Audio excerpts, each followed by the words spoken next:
ganito ang nagagawin sa buhay mo para lagi tayong busog.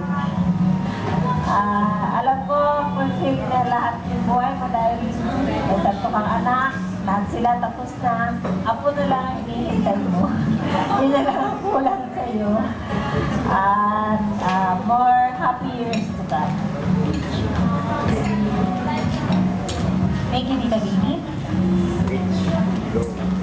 I would like to call on the presence of Miss Mary Ann, one of the close friend of Mama sa office.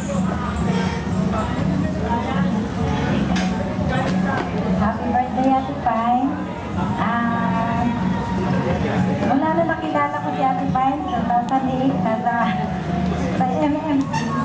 Siya na ang naging ate ko at nanay ko lahat-lahat. Best friend ko talaga yan. Kahit magkahiwalay na tayo, best friend pa rin kita kita. Mahal na mahal kita. Happy birthday, Ate Pine.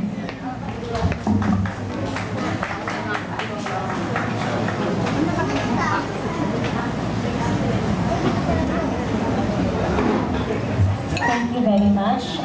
Ito ma, hindi mo alam. Hindi mo alam na magsasalita sa'yo. First time ever na makikipag-usap at magsasalita ka sa harap ng public ng taong to. Napaka-importante. Napaka-importante sa buhay ng aming pamilya, sa buhay ni Mama, sa buhay nating lahat. May we call on the presence of Juliet Titos.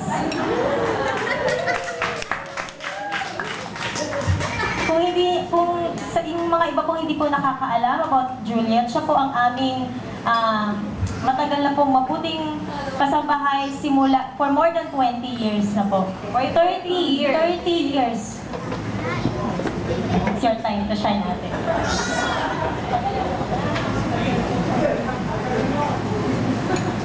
Happy birthday. Nagpasalamat ako sa Panginoon na kayo naging amo ko at kayo na rin ang naging pangapat kong ina. Sana darating pang maraming blessing sa birthday mo. Thank you. Happy birthday, dear.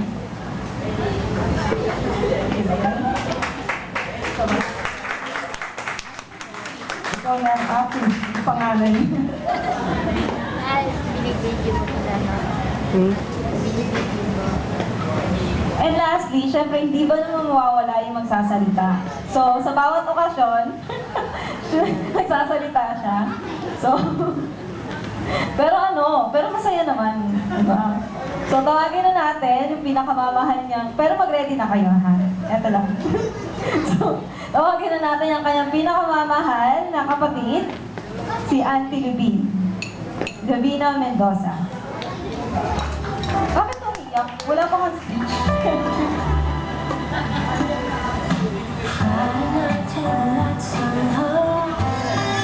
Hindi mo muna ibibigay ang rose mo, mamaya na. Dahil maghanda-handa na kayo at medyo magtatagal. Binigyan kasi ako ng pagkakataon ng mga naunang nagsalita. Konti lang. Gusto ko pang pumunta ng CR, kaya makapunta dahil ilang saglit lang, tapos na, baka hindi pa ako matapos. Ngayon, naiyak ako sa mga nagsalita. Pero hindi ko inaasahan na ako pala yung magsasalita. Tinuturuan ko pa, akala ko siya lang. Ngayon, binigay sa akin ito, hindi ako makapag-concentrate sa pagkain ko. Kaya, hinihiram ko yung inyong mga tenga na medyo magtatagal ito, no? Kasi i-describe ko ito mula sa pagkabata niya hanggang sa pagtanda niya. Ako ang kapatid niya na pangatlo sa 6 na magkakapatid. Pero akong pinakapanganay na parang nanay na nila. Kaya pagkasama ko siya, ang nanay mo sabi sa akin, ako'y nalulungkot pero hindi. Wala niya. Sis, happy birthday. Hindi ko inaasahan ko. Hindi ko inaasahan na ganito kasaya ang iyong ika-6 na taong kaarawan. At nagpapasalamat ako sa aking mga pamangkin na maalala sa kanilang mga magulang. Binigay nila ito sa inyo bilang parangal, bilang isang mabuting ina. I-describe kita bilang isang kapatid muna. Pagkatapos bilang ina at bilang asawa. Bilang kapatid, mamalimit naman. Bilang kapatid, napakatahimik mula pagkabata yan. Hindi mo siya makitang nakikihalubilo sa mga tao na agigik na agigik. Ang daming kaibigan, pero sa aming maliit na tahanan, pag marami na kaming bisita, nandoon siya sa kwarto, nagkukulong, kasama ang mga kaibigan niya. Maraming kaibigan. Hindi nawawala ng kaibigan. Tapos, nung dumating na ang puntong nakatapos na siya at nagtrabaho na kay Mr. Muñoz, kasama ko na siya sa bahay. Pagkadalaga niya, kaya nakita niya yung anak kong panganay, na kasama siyang dalaga pa. Hanggang sa mag-asawa siya, kasama ko sa bahay. Nung mag-asawa siya, kinuha naman niya ako. Parang palitan. Natutuwa ako, napakabait ng kapatid ko ito. Tumira ako sa kanila, wala pa si Jenny. Yung kambal pa muna, 1 taon pa lang. Nagtagal kami ng mahabang panahon. Hindi yata kami, ng 1 taon kami na nabili sa kanila. Hindi ko narinig, hindi ko napansin sa kanya na nagsasawa siya sa amin. Lagi siyang nagbibigay ng bigaya sa pamilya namin. Kaya ang mga anak ko lumaki sa kanya na tinuring siyang parang nanay. Kaya akala ng iba, siya ang nanay at ako'y matandang dalaga. Kasi siya sa kasama, madasalin siya. Kaya wala akong masasabi sa kapatid ko nito na hindi man kami nagkaroon ng samaan ng loob. Hindi kami nagkaroon ng samaan ng loob hanggang sa kami ay umalis na sa kanilang tinitirhan. Na bigla ang pag-alis namin. Hindi yung pag-alis namin kami ay nag-away, kundi yung aking anak, siyempre nag-iisang anak ko siya at kailangan ko siyang samahan. Nalulungkot ako talaga. Sa loob ng mahabang panahon, bigla kami nag-iwala. Anumang hirap at ginhawa, siya ang kasama ko. Sakit, lungkot, siya ang kasama ko. Kaya biglang pag-alis namin, ay nalungkot ako. Kaya gusto ko nang marating yung ika-6 na pagtaon niya para lagi siyang mapupuntahin ko sa Antipolo na kasi kami ngayon. Doon siya magbakasyon kahit paano. Kasi isang araw lang magkita kami sa Pampanga, uuwi na agad. Wala kaming panahon na kami ay magsamang matagal. So, ngayon, palagay ko, ewan ko kung siya ay tuluyan ng mag-retire at kami ay magsasama. Mahaba na yun. Bilang asawa, hindi ko rin sila narinig na nag-anilan sila. Napakasweet nila. Wala kang makita sa mag-asawa kahit paano. Mayroon kang makitang sama ng loob sa isa't isa.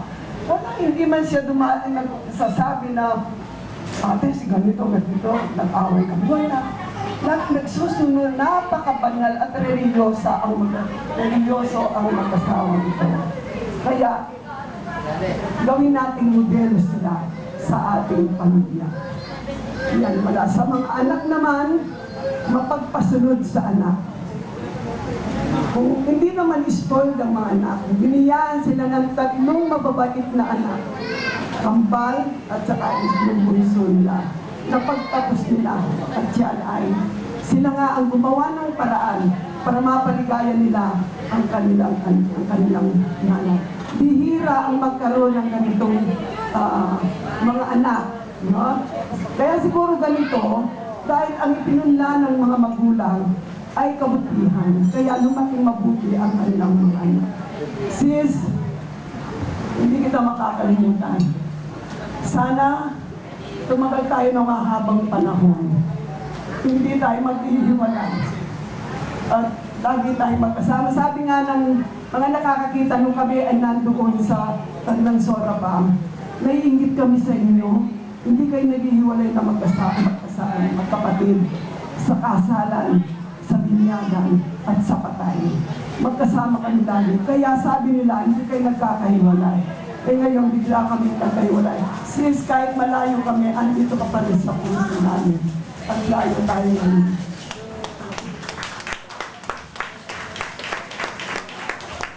Mahal na mahal ka. Mahal kita. Mahal din ko kayo lahat. Thank you.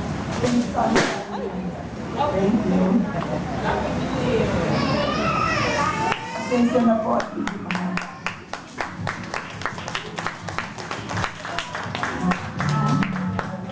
Very touchy. So, yun. Salamat, Auntie Liddy. Tapos, syempre, hindi naman mawawala na or hindi matatapos tong program na to na hindi nagsasalita yung kanyang mahal na asawa. So, pinatawagan ko yung presence ni Papa. Pa. Sige na.